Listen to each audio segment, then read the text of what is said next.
we would love to know in the chat, tell us, how often would you say you are now going to these AI tools like Perplexity, Gemini, ChatGPT to search for things versus defaulting to Google?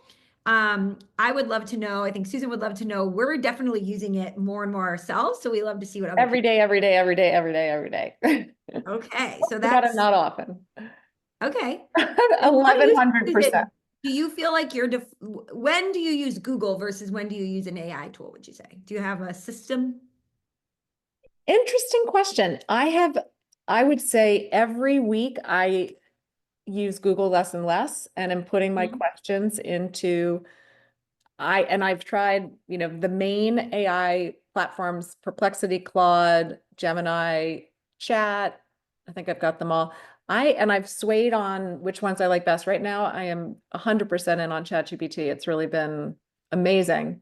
I even Okay. asked it like a therapist-like question the other day. I was like having a mood and I was like, I'm just going to ask ChatGPT, and it gave me really good advice. That's amazing. So, okay, so Jennifer Edwards is saying all the time, Google's featured AI section highlights the answer in one central place, which is helpful. Julia is saying, I use Google when I want to see all the options, ChatGPT when I want just one answer. Tom thinks that Alexa's supposed to be getting smarter. Yeah, we'll It's talk a little bit supposed to be about. getting smarter. I was saying that the other day. I'm like, Apple really has to step up here. But And yes, this I is think interesting. that's it. Hannah's Candela is saying, I only really use Google on my phone. So that's interesting. There is a app for ChatGPT and the other ones. You may Yep. not all know this, but as financial advisors who deal with a lot of data, if you're interested, just 8 days ago, Perplexity came out with a new version of their tool that goes really, really deep if you're doing deep research. So it can search like PDFs and really heavy research documents now. So you might want to give that a try. Yeah. All right. Great for reviewing long documents, long PowerPoints, and giving you the key facts. It's like amazing now when you come across any kind of white paper and it's, 10 pages long, and I'm like, oh, just attach it and ask for the summary. Yes. Okay, we could go on and on. This is going to be an Okay. interesting one. I 100% agree. And if you see anyone asking questions, by the way, in the chat and you feel like you have the answer, please answer because Susan and I mean, the world of AI changes literally by the day. Yeah. So we would love to all help source each other.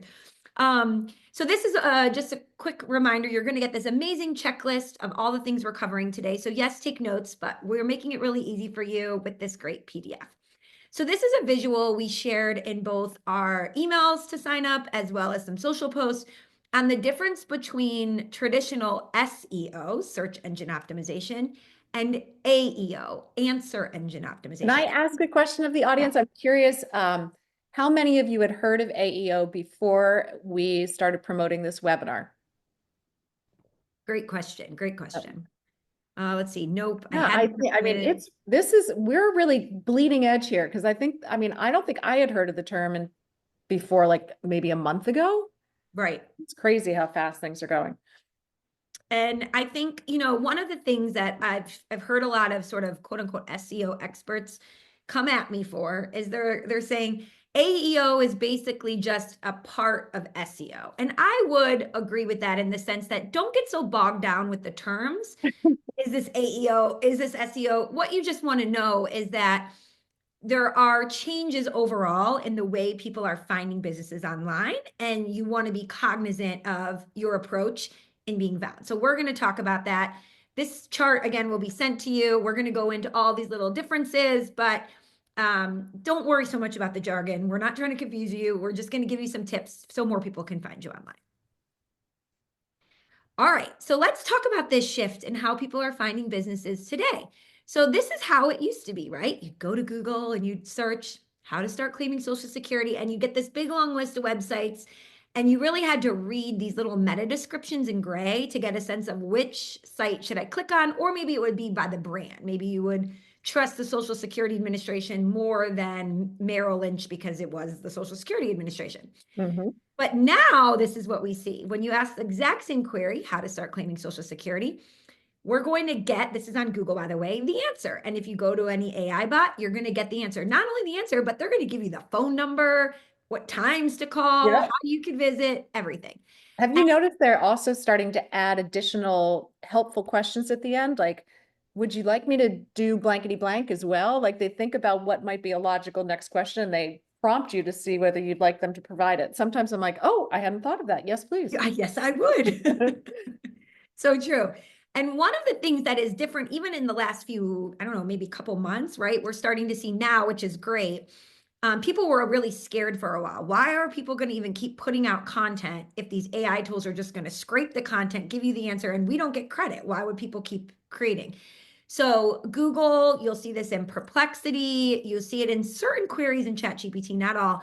You see the sources. So you'll see these little links, right? And then they show you where they're pulling from. Mhm. What has been your experience with ChatGPT, Susan? Because not every query that I do there do I get the sources. No, you have to, I ask for them and I Okay. ask for them to actually include the URL specifically because I find like having to click on the little link and go out to see, I just want it copied and pasted in there because it's easier to then footnote if you need to footnote something. So I think it's just You say in your more prompt, like tell us what would you type to get those sources? in your answer, anything that you're leveraging outside information, please include the source, including the URL of the Okay. information. If it's, anything that's not general. Got it. Okay. Okay. So that's a great tip, everyone.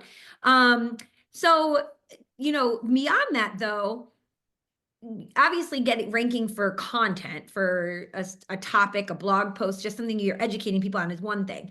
But a lot of people want to be found when someone is searching best advisor near me or best advisors in Pittsburgh, PA. So again, this is what it used to look like. And now we actually see two different things happening, right? So we've got the different AI tools giving a list. This is one where ChatGPT did actually list where they pulled from, which I thought was interesting because I'd never heard of this expertise.com Me before. neither. Actually, we should look that up. Has anyone here ever heard of that or been found from that? That'd be interesting. So this is one way, but then the other thing that is really, really still prominently used, especially by people in certain generations, older generations, are the local pack, right, in Google. So if someone is asking Google and they're asking a near me or an in my area, Google's going to pull up the business listings, which come directly from your Google My Business page. What do you notice, Susan, that all of these businesses have in common? Oh, they all have reviews. Yes, and not just a few, right? A Yes. lot of reviews. Yes. So that is something that is interesting, and that both ChatGPT, Perplexity, all the AI tools, and Google have said they very much take into account when they're deciding what to show. Is your business up to date? Do you have accurate hours of Have you claimed operation? it? First step. Because I You think a lot claimed of it on Google My Business, you exactly create just a claiming it page, on Google My Business. For even and like then you talking to compliance departments, obviously everybody, they're all, everybody, you got to follow the policies and procedures for your firm. I would think you could claim well, if you claim Google My Business, do you automatically start getting reviews? so interesting. Anyone could go and type in, like if you have a business on a map, a physical location, you're on the map. Right. So even if you've never claimed it. So you could go leave me a review, even if I've never set up and claimed my business because I'm on the map. So anyone can leave you a review, whether you've claimed it or not. Interesting. I was trying to think of a workaround for firms whose compliance departments do not allow reviews. Could they still claim their Google My Business? I think you should claim it. Yes, absolutely, no matter Right? what, because people can leave a review whether you claim it or not. So you might as well Right. get the AEO juice of it. Yes, I agree. So maybe, a takeaway for those that are in firms with compliance departments is a question as to whether or not there are any restrictions to claiming your Google My Business. And if not, it really is a good thing to do.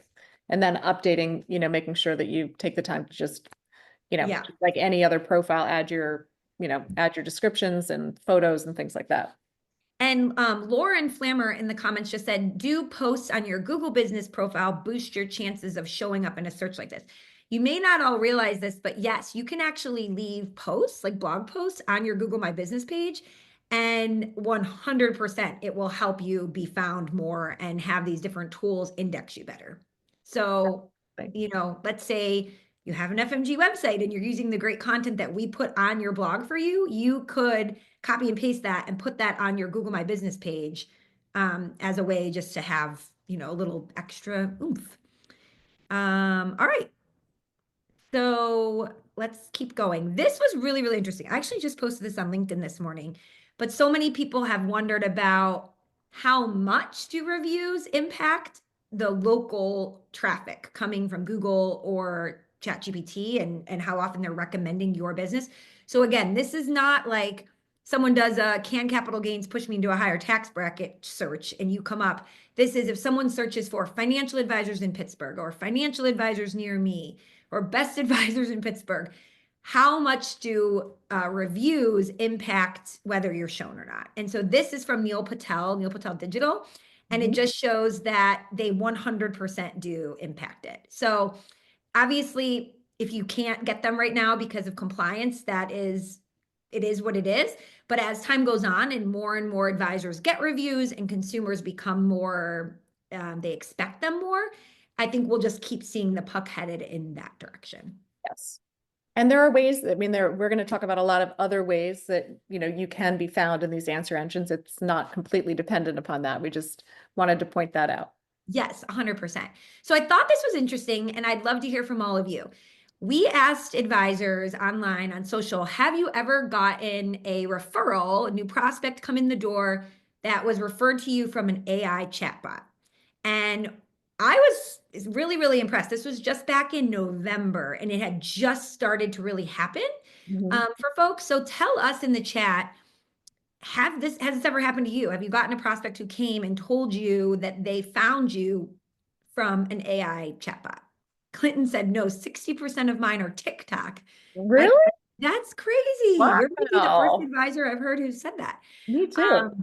Julia Balboa said, yes, we've had several clients find us via Google's generative answers and one who found us via That's ChatGPT. awesome. See, proof's in the pudding. Deirdre, yes. Okay. So we're getting a lot of yeses. So what I thought was really interesting, and this might be something for you all to consider, is we had one of the advisors said, not only did she get found that way, but she asked the client, would you mind sharing the prompt with me? Oh, that's They awesome. sent her a screenshot specifically of what it is they asked and how she came up. So I thought this was just such a good reminder that while we can be so high tech in so many ways, don't forget the low touch of just asking somebody, Yeah.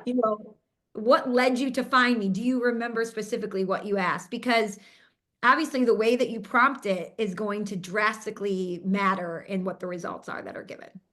Yes. And especially as we segue into, I'm not sure if it's next or a little bit later, but answering the questions and the prompts that they're typing in, that's going to help you get found as well. So finding out what they are prompting the AI tool with, like this question, or is it, who could help me with a rollover? Those are the kind of things you want to pick up on and make sure that you're including in some way in your website. And we'll talk about some ideas for how.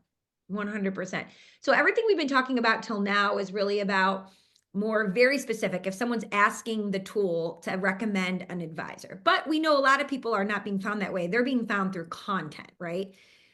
So we'll talk about that next. But this is just a recap of if you wanted AI tools like ChatGPT, if somebody comes and is asking specifically for an advisor, give me a list of the best advisors in Philadelphia or, best advisor near me. What is going to matter for how high you rank? And what you're going to notice, everybody, is that a lot of this is just basic SEO. Yeah. So again, it's the same thing. So publishing high quality content and not just publishing it, but doing it regularly, which is again where FMG can come and help. It's not just like once a quarter publishing something. These sites, especially these AI tools, really are looking for content that is consistent and regular. They want the businesses that are the most up to date. So Good 100, question in the chat. Is there a tool that shows the trending keywords or searches in AI like Google does? I don't know that there probably is, but I don't know of one. that's a really great That would question. be a good business to start if somebody hasn't, but something And tells us I somebody I has. don't know actually. We'll have to I look would into that. start by looking at Neil Patel. He has so much data on searches, AI, social search, all the places. So we'll look there. Well, I'm going to write that down. Yeah, me too. And that would be good. You can ask AI that question. I like that. So again, high quality content, positive online reputation. We just talked about that. But just remember that the online reputation isn't just reviews. These tools, are sophisticated. They can look at sentiment across, for instance, social media. If you have recommendations on, or not even recommendations, but like people thumbing up all your content on social media, things like that. Having an active social media presence and posting regularly, establishing yourself as an expert and a thought leader, participating in events.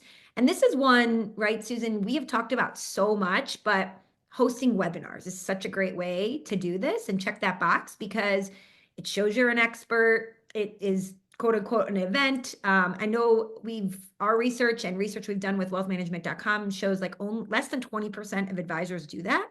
So it's a real way to stick out against everyone else. And these bots are scraping and looking for this kind of stuff.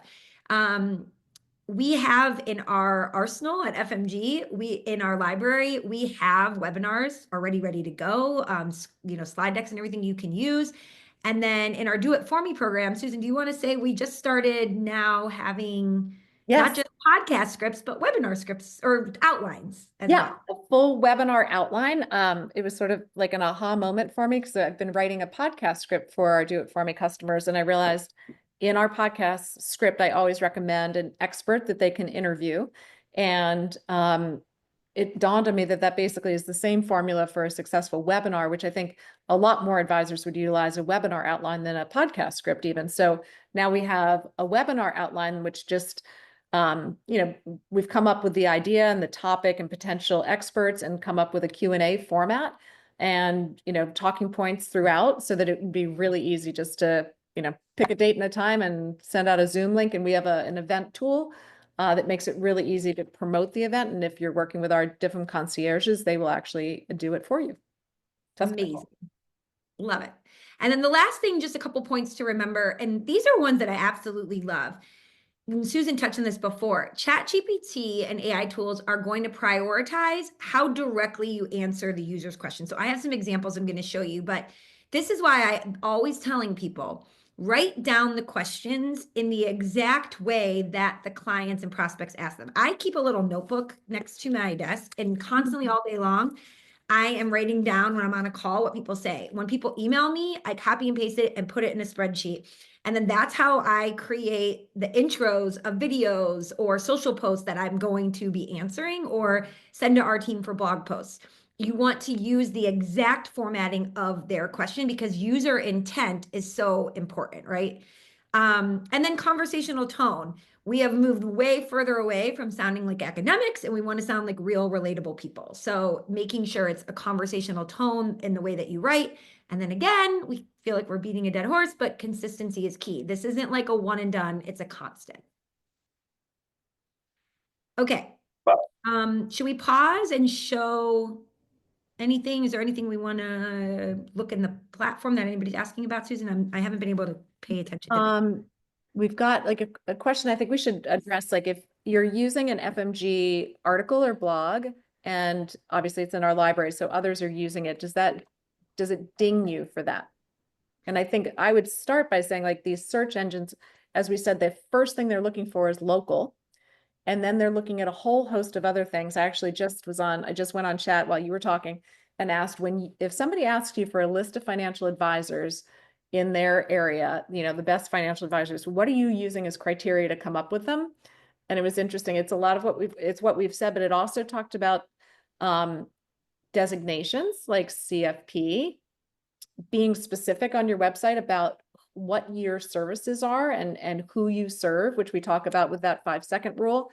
And, also seen in, or any awards that people get and having that section, which we always say is Put on your website. And I know almost all compliance departments with enough disclosure allow you to put those, recognition items on your site. So that's another big thing. So Kelly said what she was asking about was the webinar scripts that were mentioned. That was her specific question. Oh Sorry. yeah, Kelly, I messaged back direct. Okay. Yep. But we had one up above. So the webinar scripts are brand new because I just came up with them yesterday and they will be in the April Do It For Me calendar. So we'll give you an opportunity if anybody's interested in learning more about our Do It For Me program. We'll do a poll a little later.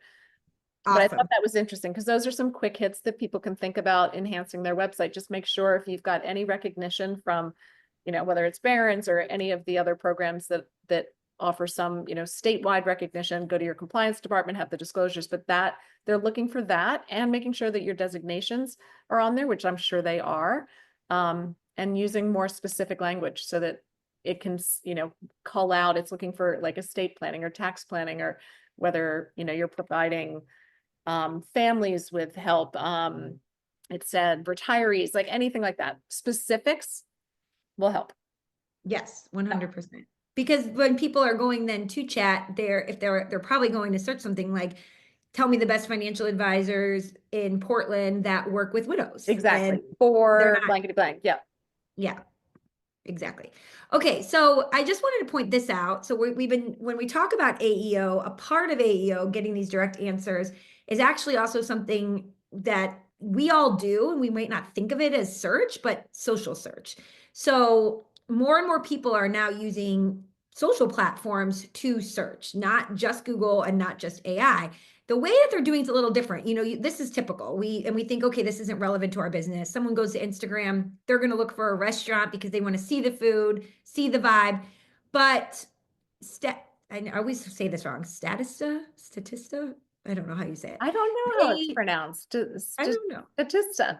Statista. I love Say their that data. 5 times They put out data on what people prefer to use when it comes to social search, search engines only, or a mixture. And they found that for US adults, people are using both and for various reasons. And oops, I clicked the source. So you'll see everything is sourced and linked for you. fast. I Okay. would bet that like YouTube is a huge source. I was going to say it's Right. huge, but one of the ones that's gaining a ton of traction is LinkedIn. So people are on LinkedIn looking for, can you see my screen again, by the way? Yeah. Okay. Yep. So it's Capital not gains just young tax. people on Instagram anymore. It's not just, I mean, of course, YouTube's a big one, but we're seeing people going into Facebook or LinkedIn and searching the way that they would on search engines previously. And I think my prediction is that the social aspect of it is only going to become bigger and bigger as time goes on.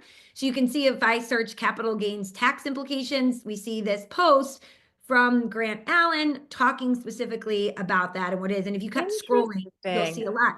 Now, what I think is so interesting about social search, and this goes back to the value of having a partner like FMG, they are going to show at the top of the results, not just the most relevant, but the most recent. So consistently posting to social media, that's why it's so important for social search, is they're going to prioritize the posts that match the user intent, but that are the most recent as well. Oh, you're muted, Susan. Sorry, I have a landscaper across the street. I'm like, Oh, uh-oh, that's okay. timing. But do hashtags help in searches? Which I believe the answer is yes, but what do you think? They help in the sense of they're sending a signal to the algorithm that that's what your post is mainly about. And then they help in the sense of if somebody then clicks on, estate planning as the hashtag, it will be shown. I would say though, there are creators out there that never use them and are doing great. So, I would say like, don't spend more than a couple seconds if you want to add a couple. They're not a make or break element. Very interesting. But again, yes, YouTube, I would be remiss if I didn't mention YouTube. If you are taking any piece of content that, again, this is a great way. You take maybe a blog post or an article that we provide to you, you can record yourself talking about it as a video, put it on YouTube, and YouTube as a search engine is very, very powerful. It's one of, the most popular search engines after Google right now, and it can come up and you can be found that way. So just wanted to touch on social search because it really, I think, is something that is trending upward and we're going to see more and more of it. And what you really need to know is just continue to be active there and put out content. Okay, so let's really talk about the nitty gritty strategies to optimize for AEO. So the first one, and probably my most favorite because it's really easy to do, is to format what you write in a question and answer style as many places in your content as you can. So if you think about voice search, for instance, reports are putting the amount of voice search that happens between 20 and 50% of all searches. So we take our phone and we say, hey Siri, answer this, or hey Alexa, or we go into Google and we hit the microphone. And actually, I would love to know, all of you listening, how often do you use voice search, would you say? Do you use it just on your Yeah, phone? percentage voice versus text. So percentage of voice.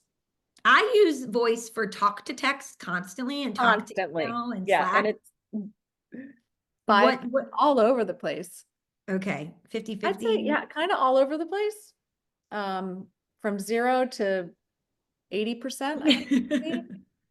I rarely use voice search, but my daughter uses it all the time. I Oh, definitely think just like I think it's coming. I I was think just going to we'll say, just the start same doing way it if we more. would have asked people a year and a half ago, how much are you using AI instead of Google? The number was so low and it's Right. gone so high.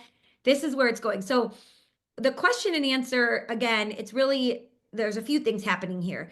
Number one, I think it's easier to write content this way. You're just answering a question that Yes, you way know your easier. Way. prospects have.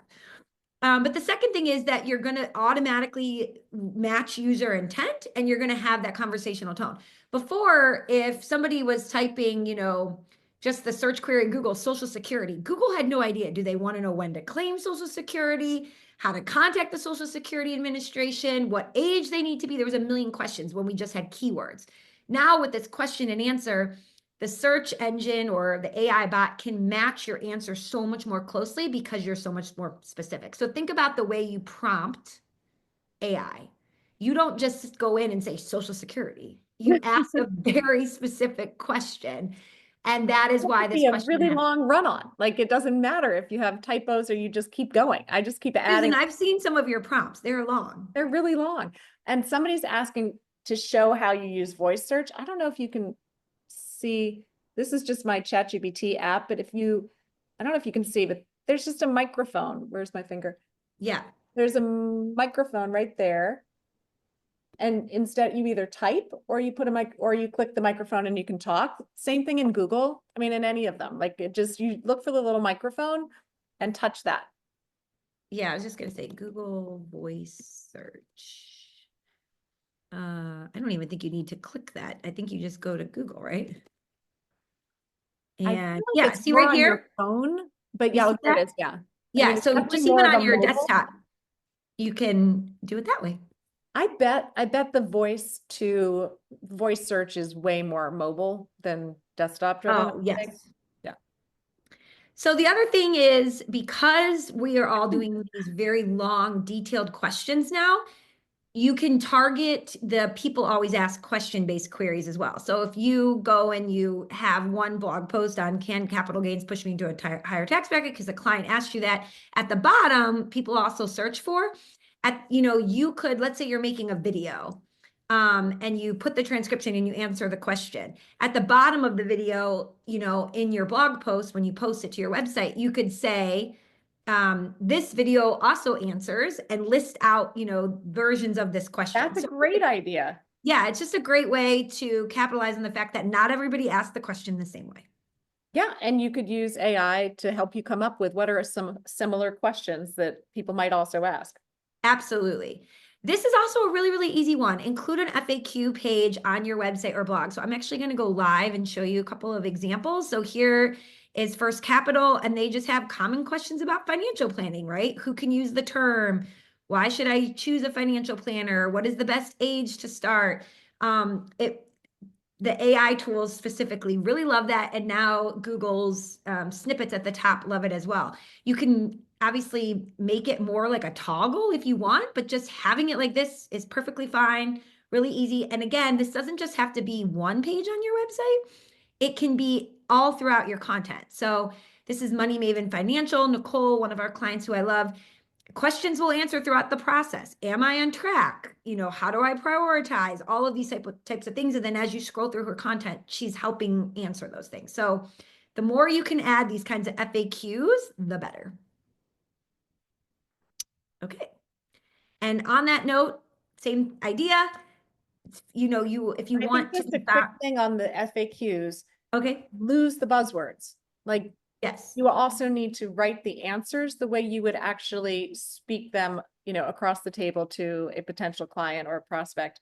It's not like, I think, right, what it's prioritizing conversational language as well. So be careful not to get too caught up in all of your buzzwords and acronyms and fancy talk. that's a great point. And And we're, succinct, right? And succinct and bulleted. yes, and I was just going to say the bulleted lists and the short answers are huge. This comes from Can a you website. check the FAQ, the two examples you showed? We've had a couple people that maybe it froze for some people. Oh, pull them back up again.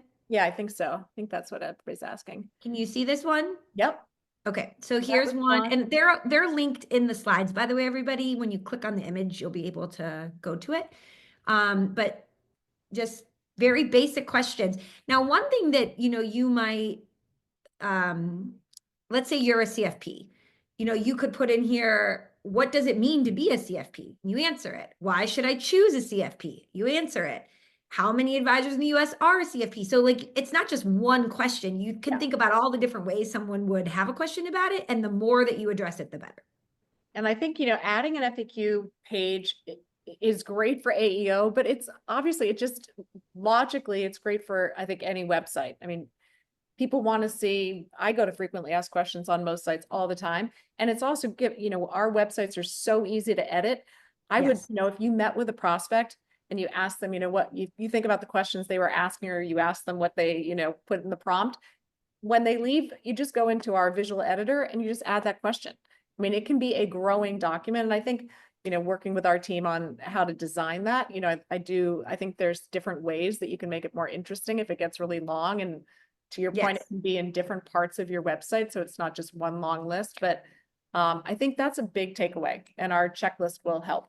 Yes. And like somebody asked, could you add links? Absolutely. So let's say you have a blog post on, at what age should I start teaching my children about financial planning and how to get started? On this post or this question here, what is the best age to start? You could then hyperlink directly from the text to your blog post. So absolutely, this isn't like a static thing. It can be really dynamic. And going back to that conversational tone, I know I just showed an example from Money Maven Financial, but I think Nicole does such a good job of really speaking to her audience. So I love this blog post she had. What happens to Social Security benefits when your spouse passes away and you're still working? That is something somebody would go and ask in a voice search or, ask ChatGPT, right? It's very long, it's very detailed, it's very specific. And then she goes through and talks about it. And I think I have it linked. Yeah. I Can have a you? question. I'm like thinking and learning as we go, and I think everybody on the call is doing the same. So, I write blogs for our Do It For Me program. We've got blogs. I'm thinking I should probably make the title of the blogs a question, Yes. I mean, it's right? really, really a great strategy to do that. And I think once you add the blog post as a question, you can make the statements within the post because for historically, it was always like the top 3 things to consider Yeah, it's when always been, Social yeah, some sort of Security. a hook kind of a title. But now I'm thinking, I don't know if you go all in and do it all like that, or it should be a little bit of a mix. I'm sure it's an art, not a science, but Yeah, and it's always changing. So you'll do it one way for a while and then it'll change again. But no, I think having your blog post titles, your social media first line hooks as questions 100% plays into this. And you can see like even then as your headlines within the content, like what are survivor benefits instead of what to know about survivor benefits, making it another question. But you can see in here, it's, explaining it, it's bullet points to know what you want, an example to help you understand, and then what you should know. So again, the question is at the top, and then you're using bullets to make it really easy to scan and hopefully be found better in those featured snippets. Okay. And then the more that like if you have a really detailed post or video about something, getting to the point at the top of the content really helps you get featured more in the featured snippets on Google. So, placing a short clear answer at the top and then getting into the details below, it's like a too long didn't read version is a really good way to do that. This is just an example of what that looks like in real time. Oh gosh, it we keeps have a clicking. question back, along the lines of changing a blog post title to be a question. What do you think about I mean, I think we can go overboard on this, but headlines and the body copy, should you be looking to put some of those in questions as well? And I think yes. Yes, absolutely. I think that was one of what I was showing in this example was some of them are statements like how the earnings test works, but then others are questions. And I It's sort of think a payoff. Like you're teeing up concepts and then paying them off with the answers.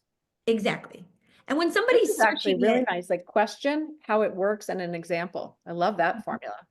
yes. And when you think about somebody searching your content, they are coming there with a question, they want to learn about it. And so you're getting to the point of like, this is the section you're going to get the answer to that for. But it's also great for AEO because it's saying in this section, I'm addressing this particular question. Okay. And then the last one we just wanted to talk about, oops, did I miss it? Oh, is local listings. So we've, talked a lot about different strategies and what these, different tools are looking for. It's kind of hard to see. It's a little blurry here, but we Yeah. have actually, Not our clearest.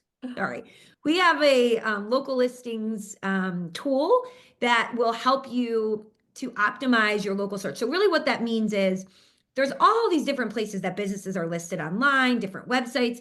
And if you even, let's say you're at Suite 102 and you spell it SUITE, but then on your Google My Business, it's STE period, the bots don't always know that that's the same business. So you want everything to be consistent across the board. So a tool like our local listings helps make sure that your information is up to date and the same across every listing that there is online. And Sam, I'm actually not super familiar with this tool. Is this like an add-on to our websites, do you know, or is this part of our premium website offer? That's an Elise in the background could tell us. I don't know either. At I'm least in the sorry. background, if you're still here. If not, we'll look into it. As I Yes. said, we're not But free to say we don't know everything. yeah, a big part of this again The too is website add-on. Okay. okay. A big part of this too is claiming and optimizing your, Google My Business. That is part of this, and then all the other local listings as well. But because we do it for you, and it's all again a compliance approved process. I think compliance departments feel better about it Yeah, too. totally. Okay, so Make before we it get to easy. that, we were flying today through this. I'm so proud of us. 40 minutes and we're already at the end. I wanted to see if there were specific questions that people had that we didn't answer because it looks like in the Q&A. I've been Yes, trying we to have a keep up, bunch. but how about if anybody has a question that wasn't answered, just type it in again so we'll see it fresh. Perfect. And while we're doing that, I'm just going to go to this page here.